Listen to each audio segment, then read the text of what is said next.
Hello guys, in today's video I'm gonna show you how to export video log on your account on Reddit, easy and quick. First click on your profile, now click settings,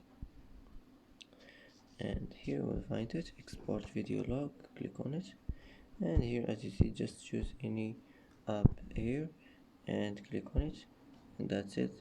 That's how to export a video log on your account on Reddit, easy and quick. And that's it for today. And that's it for today's video. If you like this video, don't forget to like and don't forget to subscribe. I hope this video is helpful for you, and thanks for watching until the end, and see you in the next video.